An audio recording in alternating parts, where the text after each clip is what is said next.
Hi guys, good morning. Tingnan ninyo oh, kararating lang ng asawa ko. Kinuha niya yung pakete, sabi niya may pakete ako. Tapos pagdating niya, iniabot sa akin. Tinatakpan ko lang yung name niya guys. Ayan oh, kinuha niya dyan sa ano, Kangguro. Nicolas sabi. Ayan, tignan natin guys kung anong laman nito. Ayan. Gift daw niya sa akin nung Dia de la Mujeres. Cherries. Ayan guys, buksan na natin. Saan ba yung bukasan nito? Ay, dito. Hindi pala kailangan. Pull for sport, sabi niya. Ipupul lang pala. Ayan.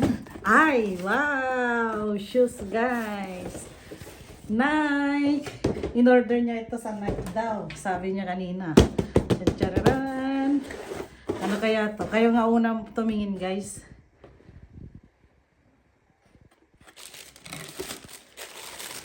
Ayan! Ayan o. Nike shoes. Ito pala, kaya pala tingnan niya sa akin yung kasi sabi niya, tingnan mo nga yan kung maganda. Sabi niya ganun. Ito pala. Ayan. Ayan guys.